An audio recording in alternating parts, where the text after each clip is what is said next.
Hello foodies, ಇನ್ಸ್ಟೆಂಟಾಗಿ ಪಿಟ್ಟು ಮಾಡೋದು ಹೇಗೆ ಅಂತ ನೋಡ್ಕೊಳ್ಳೋಣ ಬನ್ನಿ. ತುಂಬ ಟೇಸ್ಟಿಯಾಗಿರುತ್ತೆ, ಹೆಲ್ದಿ ಫುಡ್ ಕೂಡ ಹೌದು. ಅದಕ್ಕಾಗಿ ನೋಡಿ, ಒಂದು ಕಪ್ಪಲ್ಲಿ ನಾನಿಲ್ಲಿ ಇಡ್ಲಿ ರವೆನ ತೊಗೊಂಡಿದ್ದೀನಿ. ನೆನಪಿರಲಿ, ಇದನ್ನು ಇಡ್ಲಿ ರವೆಯಲ್ಲಿ ಮಾತ್ರ ಮಾಡ್ಕೋಬೇಕಾಗತ್ತೆ. ಈ ರೀತಿ ಹೊಂಬಣ್ಣ ಬರೋ ತನಕ ಇದನ್ನು ಚೆನ್ನಾಗಿ ಹುರ್ಕೋಬೇಕಾಗತ್ತೆ. ಇನ್ನೊಂದು ಕಡೆ 1 ಕಪ್ಪಿಗೆ 2 ಕಪ್ ಆಗೋಷ್ಟು ನೀರನ್ನ ನಾನು ಬಿಸಿ ಆಗಲಿಕ್ಕೆ ಇಟ್ಟಿದ್ದೆ.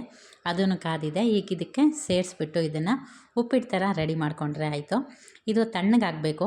ಉಪ್ಪಿಟ್ಟು ಅನ್ನೋದು ನಾವೇನು ಮಾಡ್ಕೊಂಡಿದ್ದೀವಿ ರವೆ ಮಿಶ್ರಣ ತಣ್ಣಗಾದ ನಂತರ ಇದಕ್ಕೆ ಅಂದರೆ ತುಪ್ಪದಲ್ಲಿ ಹುರಿದಿರ್ತಕ್ಕಂಥ ಗೋಡಂಬಿನ ಸೇರಿಸ್ಕೊಂಡಿದ್ದೀನಿ. ಹಾಗೆ 1 ಹಿಡಿಯಷ್ಟು ಕಾಯಿ ತುರಿ, ತೆಂಗಿನ ತುರಿನ ಸೇರಿಸ್ಕೊಂಡಿದ್ದೀನಿ, ಹಸಿ ತೆಂಗಿನ ತುರಿ. ಅದಕ್ಕೆ ಈಗ ಬೆಲ್ಲದ ಪುಡಿಯನ್ನು ಸಹ ಸೇರಿಸ್ಕೊಂಡು ಇದನ್ನು ಮಿಕ್ಸ್ ಮಾಡಿಕೊಂಡು ತಿಂದರೆ ಆಯಿತು. ತುಂಬ ಹೆಲ್ದಿ ಫುಡ್ಡು, ನೀವು ಕೂಡ ಟ್ರೈ ಮಾಡಿ, ಚೆನ್ನಾಗಾಗತ್ತೆ. ಹೆಲ್ತ್ಗೂ ಒಳ್ಳೆಯದು, ಹಾಗೆ ತಿನ್ನೋದಕ್ಕೂ ಭಾಳ ಚೆನ್ನಾಗಿರುತ್ತೆ. ಟ್ರೈ ಮಾಡಿ ಆದಮೇಲೆ ಹೇಗಾಗಿತ್ತು ಅನ್ನೋದು ಕಮೆಂಟ್ ಮಾಡೋದು ಮರಿಬೇಡಿ. ನೋಡಿ ಎಷ್ಟು ಚೆನ್ನಾಗಿದೆ ಅಂತ. ನೀವು ಕೂಡ ಮಾಡ್ಕೊಳ್ಳಿ, ಖುಷಿಯಾಗಿ ತಿಂದ್ಕೊಳ್ಳಿ. Thank you.